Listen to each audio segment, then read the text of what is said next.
try this for the second time today. I've been asked a couple times what I carry in my PFD, and so let's take a quick look. This is basically my first aid kit that I carry on me. This is not what this is just for the kayaking. I don't know how to explain it, but when I'm out for a day or whatever, a couple days. This isn't my camping med kit. This is just what I carry on me when I go out. And almost any time I'm in the kayak, this is with me.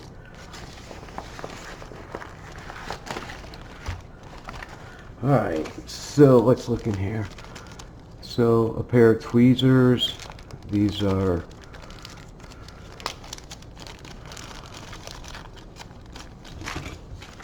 out and I'll show you.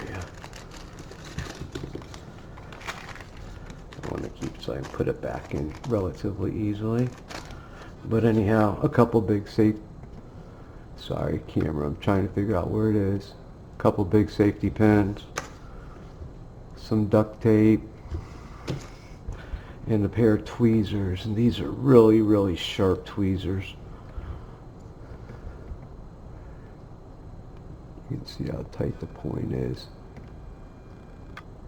And these are Uncle Ben's silver grippers. And they come with this really nice little holder here. And actually has a spot that this hole goes into. You slide that in. I mean, they're locked in so you can't get poked by the point. And that point would definitely do some damage. Tampon. I don't need to say one of the reasons I have this, just in case, not for me, but anyhow. But also, you can actually use these in some wound instances. People have literally jammed them into a hole, into a wound to stop bleeding. An ace bandage for a little ankle sprain, or you could actually use this to hold a gauze pad on an open cut or something like that. This right here is some insect protection, mostly insect protection in here, some sunscreen towelettes. Also there's some a wipe in here, so if you make contact with poison ivy, poison oak, or sumac, you can take these wipes in here and wipe them on the area to get the sap off of you, to try to prevent or at least lessen the amount of irritant you get from that. Some extra bug wipes. These are just natural white mosquito repellent. These are 30% DEET, so ticks, insects. If this doesn't work, I guarantee you these will. In here, so there is a little finer tip for the syringe if you needed it, but basically an irrigation syringe. Small roll of gauze, some gloves, a little bio sticker. If you threw something back in here, you might want to label it. I have a couple of these. These are sterilized disposable scalpels. So basically a very sharp knife. You had to dig a splinter out or whatever. Trauma shears.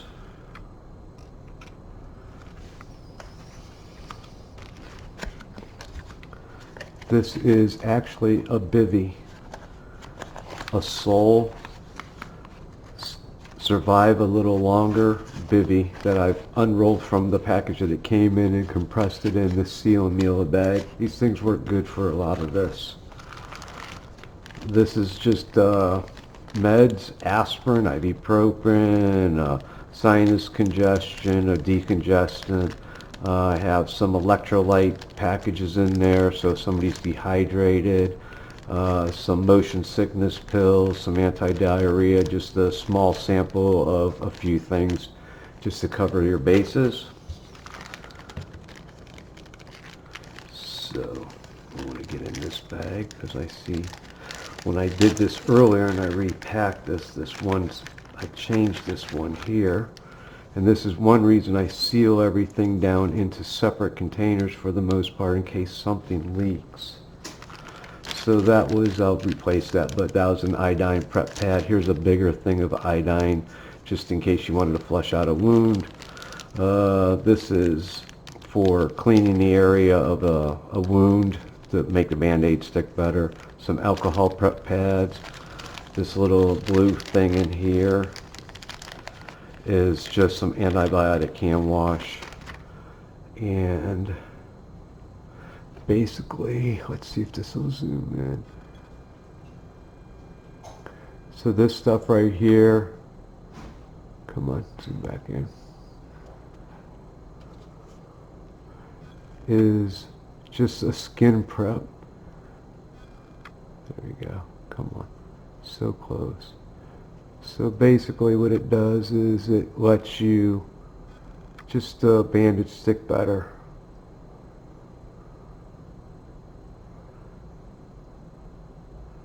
Alright, I tried.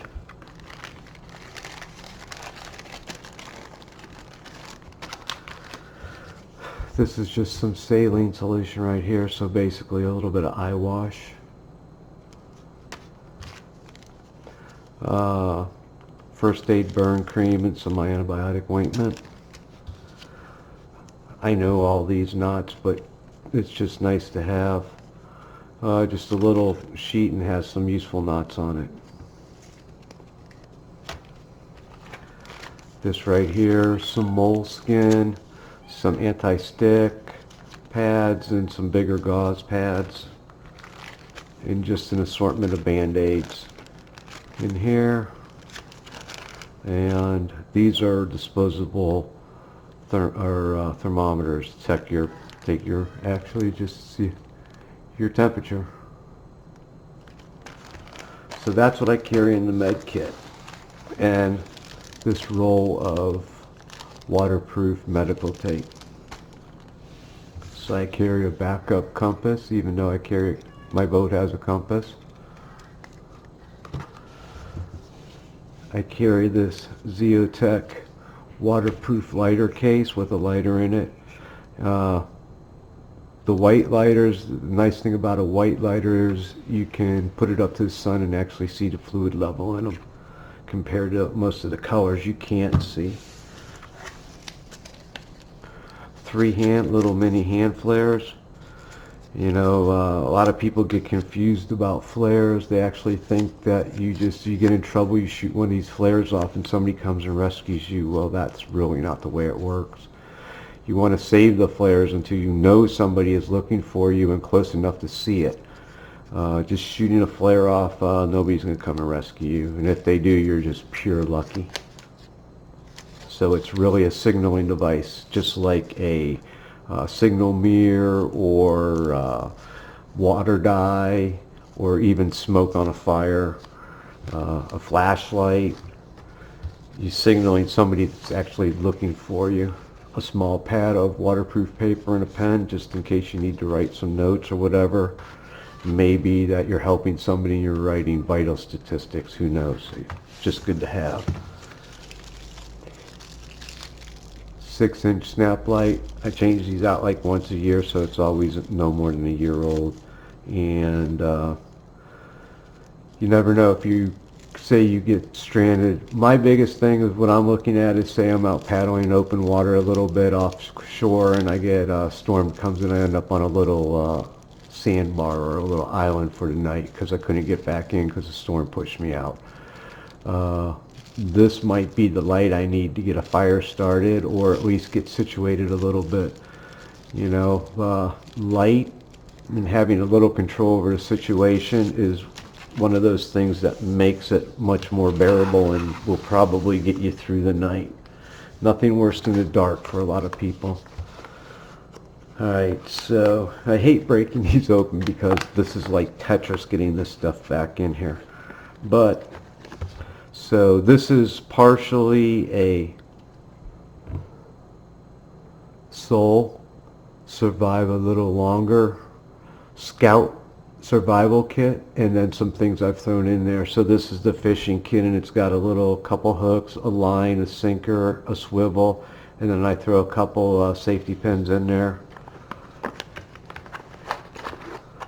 550 paracord, real 550 paracord. This is just another piece of small cordage, but really this goes with this knife. It just doesn't pack well if it's all put together. Just a small little KRT knife. What I like is it's all the way through. It's solid. It's got a nice little piece of steel. I mean, if you had to bang on it with a piece of wood as a baton or whatever, it's not going to break. It clicks into here nice, and then you can just weave this through here. You can wear it as a neck knife if you needed to.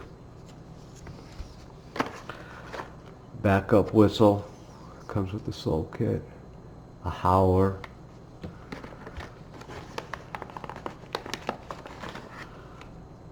Signaling mirror.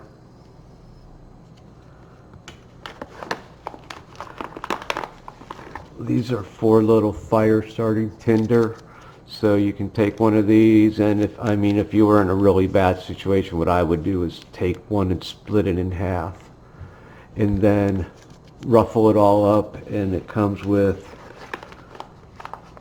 I have a lighter, so that makes it a little easier, but if that didn't work, it comes with this little sparker here. Not the greatest sparker, but it will throw enough to start one of those. I've done it before.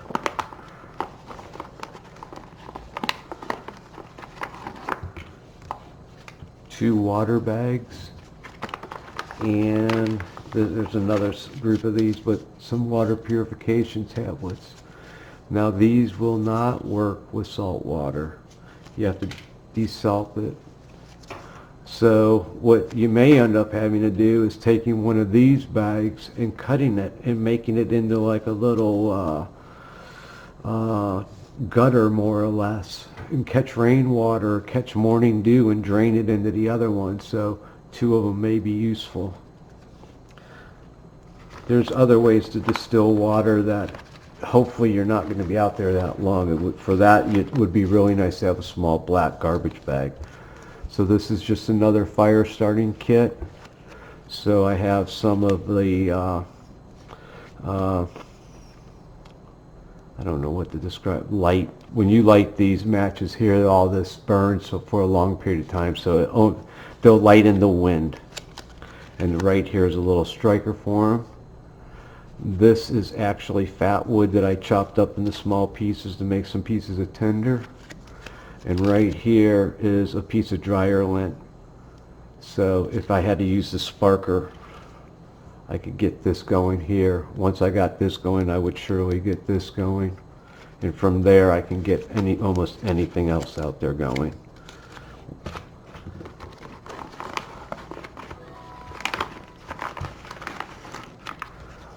Another roll of duct tape. And this might actually be fixing a hole in the bolt. So duct tape is duct tape. I mean, if you have to, freaking tape me in a wound closed. Some more water purification tablets,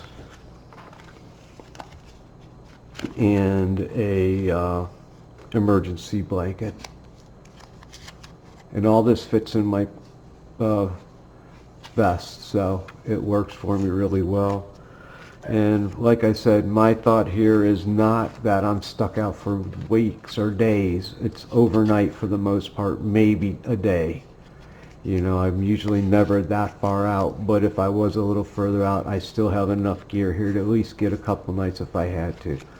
You know, food, you can go a while without food. Water is where it really becomes the issue, and so you would really, the plastic itself, a way to carry some water around, move it, set up maybe a little solar still. Hate to say it, but the amount of garbage that you find on some of these beaches, between some of that, you may be able to get something going. Get a little fire going, you can burn some plastic, get some really dark smoke going. There's a few things, but mostly just enough here to keep everything a little situated.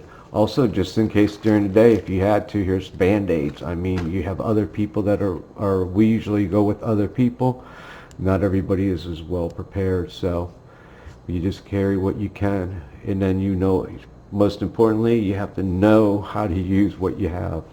If you don't know how to take this and start a fire, it's pointless having it.